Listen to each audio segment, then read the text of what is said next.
여러분 지금 다음 명제들이 참인지 거짓인지 한번 생각을 해보십시오. 첫째는 교회를 다니면 구원을 받는다. 두 번째는 교회에서 열심히 봉사하는 자는 신앙이 좋은 사람이다. 세 번째, 기도 중에 갑자기 어떤 생각이 떠오르면 그것은 분명한 하나님의 뜻이다. 하는 일마다 잘 되는 사람은 하나님의 축복을 받는 사람이다. 그렇습니까? 안 그렇습니까? 쉽게 단정할 수가 없는 명제들입니다. 그럼에도 불구하고 교회 안에는 이 비슷한 공식들이 차고 넘칩니다. 이 공식들이 잘 들어맞는 경우도 있지만 교인들을 그릇된 신앙으로 인도하는 경우도 허다합니다.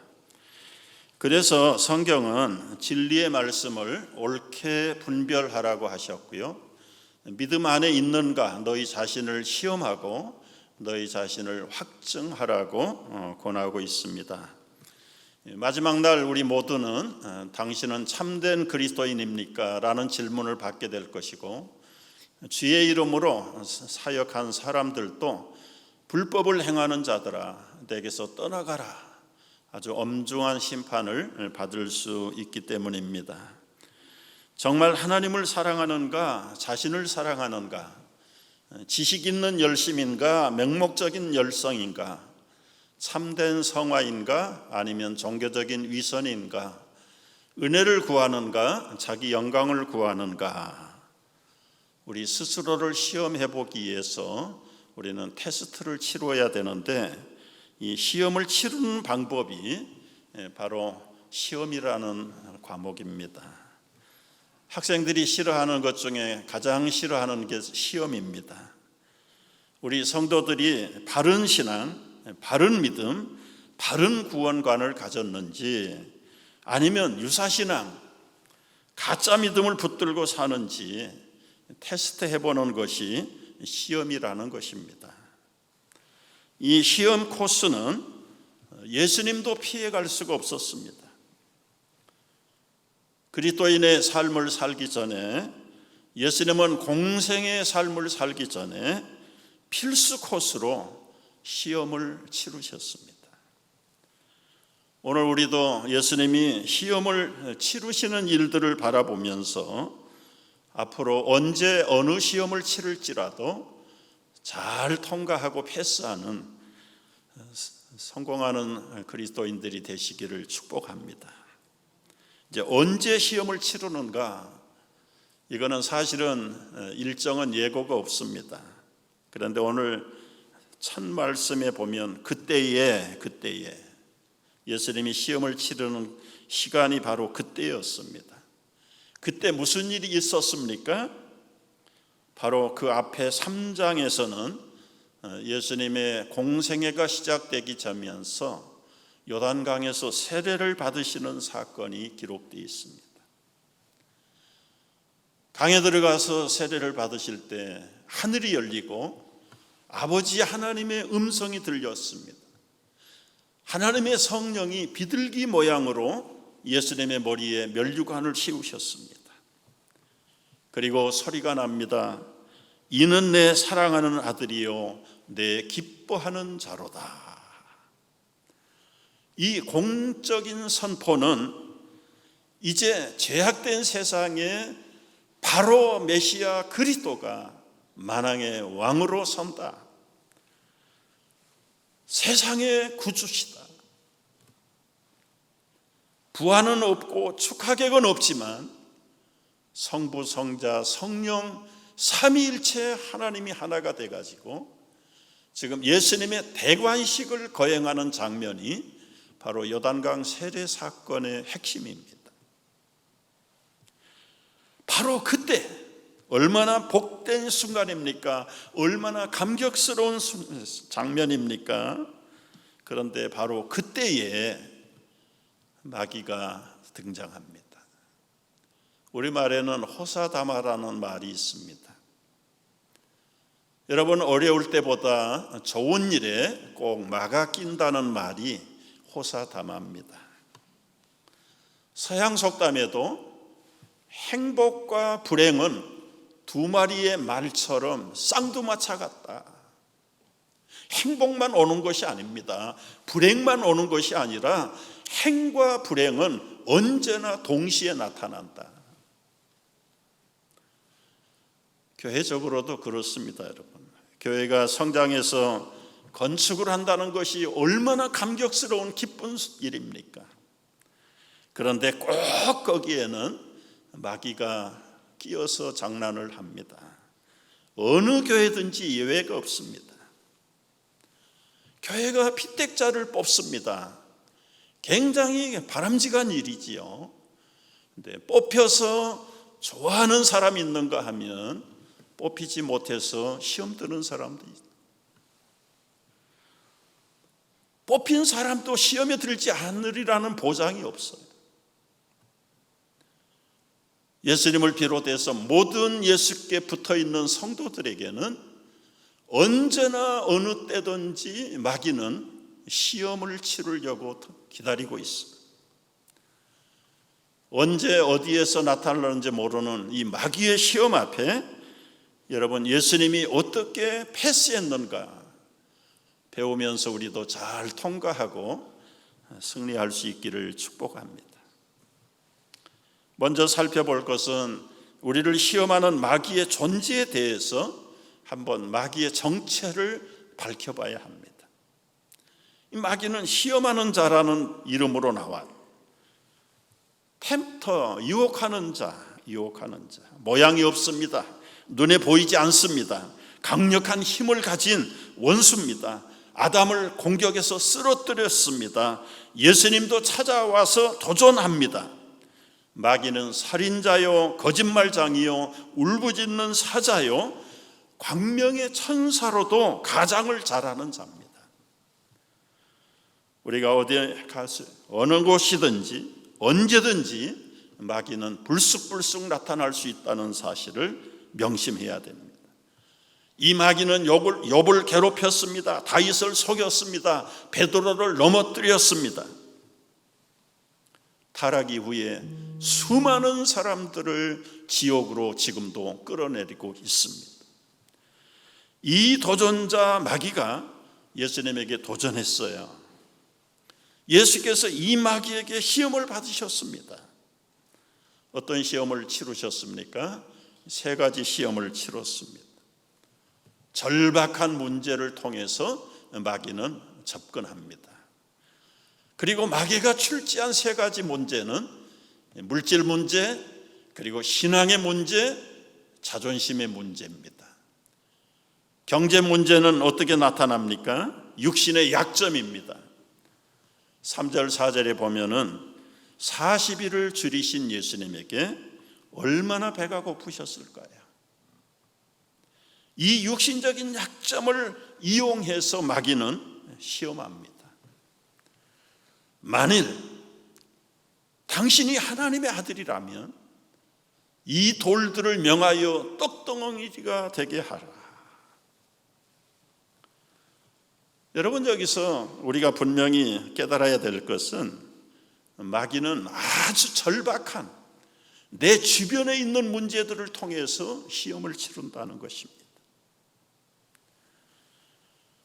내 영역을 벗어나는 시험은 없습니다. 여러분, 공금을 이용하는 사람은 농부가 아닙니다. 농부의 주변에는 캐시도 없어요. 하루 종일 직장에서, 때로는 사업처에서 현금을 만지는 사람들에게 마귀는 그 경제적인 시험을 도전합니다. 뇌물의 유혹은 서민들에게는 있을 수가 없습니다. 서류 위조를 한다는 죄는 노동자들에게는 거리가 먼 죄입니다. 그렇다면 내가 내 환경에서 치를 수 있는 시험은 무엇인가? 빨리 깨달아야 됩니다. 그리고 준비하시고 대적해야 됩니다. 분명하게 선포해야 됩니다. 예수님은 광야에서 돌덩어리, 떡덩어리 시험 앞에서 단호하게 대답하셨습니다. 사람이 떡으로만 살 것이 아니요 하나님의 입으로 나오는 말씀으로 살 것이라. 두 번째 시험 문제는 자존심의 문제, 감정의 문제, 명예에 관한 시험입니다. 마귀가 예수님을 성전 꼭대기에 데리고 세웠습니다. 하나님의 아들이라면 뛰어내려라. 여러분, 마귀가 허투루 마투루 시험하지 않아요. 시편에 있는 말씀을 꺼내가지고 기록하였을 때, 이 시편에 기록된 말씀, 저가 너를 위하여 그 사자들을 준비해서 손으로 너를 받들고 발이 돌에 부딪히지 않게 하리라. 지금 이 시간이 슈퍼스타가 될 수 있는 절호의 찬스다. 여러분, 여기 예루살렘 성전 꼭대기, 예루살렘이 중심입니다. 거기에서도 성전이 센터고 센터 속에서도 가장 높은 곳, 천하가 다 우러러 보는 곳에서 슈퍼스타가 될 수 있는 기회가 왔다. 사람에게 인정을 받고 존경을 받는 결정적인 시간에 너는 시험을 통과할 수 있어. 얼마나 그럴듯한 미혹입니까? 그러나 예수님은 이런 도전 앞에서도 지혜롭게 승리하셨어요. 7절 말씀 보십시오. 기록되었을 때 주 너의 하나님을 시험치 말라.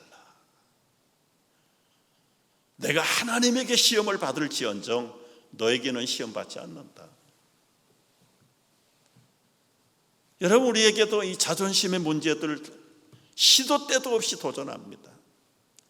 야, 너 교회 몇 년 댕겼는데 너 사업 그만큼 오래 했으면 한 미천 잡았어야지. 속상합니다. 다른 사람들하고 비교합니다. 어느 것이 본질인지 혼란에 빠뜨려 버립니다. 세 번째 시험 문제는 영적인 시험입니다.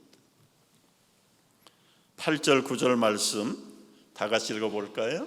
마귀가 또 그를 데리고 지극히 높은 산으로 가서 천하만국과 그 영광을 보여 이르되 만일 내게 엎드려 경배하면 이 모든 것을 내게 주리라. 여러분, 하나님과 사탄을 구분하지 못하도록 혼란시키는 겁니다. 세상의 권세를 가지고 유혹합니다. 하나님 섬기는 동시에 세상의 야망을 품도록 하는 겁니다. 혼란스러울 때 두 마리를 잡으려다가 한 마리를 못 잡게 만드는 이 전략이 마귀의 술법입니다. 영적인 가치와 세속적인 가치를 혼합시켜 버립니다. 야, 예수만 잘 믿어 뭐 할래? 세상의 끝발도 필요하잖아. 교회 집사가 돈도 있어야지. 신앙보다는 야망으로 속삭이면서 본질을 본인도 모르게 타협하고 무너지게 만드는 이 고차원의 시험이 마귀의 시험입니다. 예수님도 이런 시험 앞에 어떻게 대처했습니까? 10절 말씀, 사탄아 물러가라. 주 너희 하나님께만 경배하고 다만 그를 섬기라. 여러분 보세요. 우리가 한 가지 이상한 것이 있어요. 성령이 충만한 예수 그리스도께서 어떻게 마귀에게 끌려다니셨을까? 이것은 외부에서 일어나는 시험보다, 도전보다는 우리 내부 안에서 일어날 수 있는 혼란의 문제, 미혹의 문제, 유혹의 도전이 예수님에게도 있었다면 오늘 우리에게도 충분히 국경이 없을 만큼 차고 넘치는 미혹과 유혹이 우리 안에서도 때로는 외부의 마귀의 도전이 외적으로나 내적으로나 언제든지 우리는 시험에 노출되어 있는 존재들이라는 사실을 깨닫게 만들어줘요. 여기서 예수님이 물리치신 방법은 한결같이 3번 다 기록되었을 때 말씀하셨다. 구약에 있는 하나님의 말씀들을 붙들고 예리한 칼과 같이 하나님의 그 살아있는 생명의 말씀으로 영적인 마귀의 존재를 물리쳤던 것입니다. 하나님의 말씀은 살아있고 운동력이 있어서 좌우에 날이 선 양날보다 더 예리한 칼날보다 예리해서 심령을 찔러 쪼개고 참으로 우리 하나님 앞에서 그 모든 생각을 바꾸는 것이 살아있는 하나님의 말씀이다. 그래서 우리 자녀들에게, 우리 성도들에게 성구를 암송하라, 메모리 벌스를 훈련하라는 것이 바로 그것입니다. 여러분, 마귀의 도전 앞에서 우리의 체력 감당 못합니다. 우리의 지식, 경험 감당이 안 됩니다. 우리의 지성, 지푸라기만큼도 가치가 없습니다. 마귀의 전략이, 마귀의 지능지수가 666이에요. 2자리 IQ를 가지고 어떻게 마귀를 대적하겠어요? 마귀보다 훨씬 높은 777이신 하나님의 말씀 안에 능력이 있고 승리의 비법이 있음을 깨닫기를 바랍니다. 그래서 언제든지 말씀을 묵상하라. 지난 주일도 시편 1편을 통해서 복 있는 사람, 의인은 주야로 여호와의 말씀을 묵상하는 자로다. 묵상하는 자로다. 말씀이 우리를 살리는 예리한 생명의 칼인 것을 믿으시기 바랍니다. 무엇보다도 우리를 구원하시고 인도하시는 그 하나님, 예수님, 성령님을 굳게 신뢰할 수 있기를 바랍니다. 여러분, 예수를 믿으십니까? 믿으십니까? 이 믿는다는 말의 의미는 무엇입니까? 믿는다는 말은 온전히 나의 삶을 그분에게 위탁한다는 것입니다. 여러분, 부동산 거래를 할 때 마지막 사인을 하면 이 모든 재산의 권리를 양도하는 것입니다. 상대방이 사인을 하면 그 권리를, 재산을 내가 취하는 것입니다. 이것이 신뢰의 관계 속에서 믿고 거래하는 것입니다. 신앙생활이 무엇인가? 예수님을 나의 구주로, 나의 왕으로 신뢰하고 그분에게 나의 삶을 완전히 위탁하는 것, 토탈 커미트먼트가 신앙이라는 사건입니다. 여러분, 160년 전에 우리 나야가라 폴스에 아주 스턴트맨 한 사람이 나타났어요. 찰스 블론딘이라고 하는 외주를 타는 고개사가 나타났어요. 여러분 보시는 오른쪽이 캐나다, 왼쪽이 미국입니다. 790m입니다. 이 폭이. 거기에다가 밧줄을 맸습니다. 높이는 50m입니다.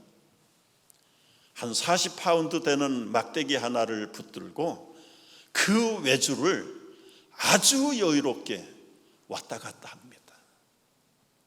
앞으로만 가는 것이 아니고 뒤로도 갑니다. 안대를 가리고도 갑니다. 자전거를 타고도 갑니다. 이 모든 묘기와 시범들을 보여주었더니 양쪽에서 심장을 졸이면서 구경하던 관광객들이 환호를 질렀습니다. 그리고는 그 관중들을 향해서 말합니다. 여러분, 한 사람 나오면 내가 그 사람을 내 등에 업고 내가 이 밧줄을 건널 것입니다. 누구든지 나오십시오. 내가 저 밧줄을 건너갈 것을 믿습니까? Yes, you can do it. You can do it. 얼마든지 할 수 있다. 한 사람 나오십시오 그랬더니 그 다음에는 아주 찬물을 끼얹듯이 조용해졌어요. 이 블론드니 한 사람 한 사람 눈을 쳐다보는데 다 눈을 피합니다. 할 수 있다고 믿는다라고 하면서 한 사람도 나오는 사람이요. 그때 한 사람이 더벅더벅 걸어 나왔다. 제가 당신의 등에 업히겠습니다. 그리고는 이 블론디는 이 사람을 등에 업고 그 밧줄을 타고 성공적으로 나야가라 폴스를 건넜습니다. 여러분, 여기에 공개되지 않는 비화가 숨겨져 있습니다. 이 블론디의 등에 업힌 사람은 해리 콜코트라고 하는 사람인데 이 찰스 블론디의 매니저입니다. 아무리 매니저와 이 스턴트맨 사이지만 여러분, 이걸 좀 속된 표현으로 짜고 칠 수 없는 것이잖아요. 매니저가 자기의 고개사를 믿지 못한다면 누가 고개사를 믿겠습니까?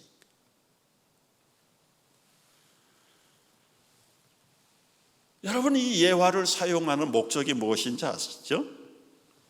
여러분이 예수님을 믿는다, 믿습니까? 좀 자신이 없어지네요. 믿는다는 게 뭐냐? 여러분의 삶을 몽땅 맡기는 거예요. 내 육체와 생명과 모든 것을 그 고개사에게 맡기는 매니저처럼 예수님이 나의 왕이시여 나의 구주라는 사실을 믿습니다라고 말할 때 나의 몸, 나의 생명, 나의 명예, 나의 자존심, 나의 삶의 모든 가치를 그분에게 커미트먼트하는 것입니다. 아이, 목사님, 믿는 거하고 맡기는 거는 좀 그래도 다르지요. 뭐가 달라요? 다르게. 이율배반적인 이 신앙의 고백 때문에 우리는 언제나 마귀에게 노출되어 있는 것입니다. 여러분, 큰 믿음은 하나님을 시험하지 않습니다. 왜 믿음이 필요합니까? 믿음대로 되기 때문에 사람이나 교회가 그 믿음대로 되는 것이 우리가 교회 생활을 통해서 보지 않습니까? 정말 하나님이 쓰시는 사람이 되기를 원한다면 맡기라는 거예요. 과거도 현재도 미래도 온전히 맡기는 것입니다. 마음으로만 맡기는 것이 아닙니다. 우리가 맡길 수 있는 모든 전폭의 삶을 맡기는 것이 예수를 믿는 것입니다. 시험을 이기는 것입니다. 바로 이 놀라운 시험에서 여러분 99%가 아니라 토탈 커미트먼트 100%를 맡기고 주님이 쓰시고자 하시는 귀한 도구가 되어서 어떤 세상의 시험에서도 승리하고 복된 길을 당당하게 걷는 귀한 승리자들 되시기를 주의 이름으로 축복합니다. 기도하겠습니다.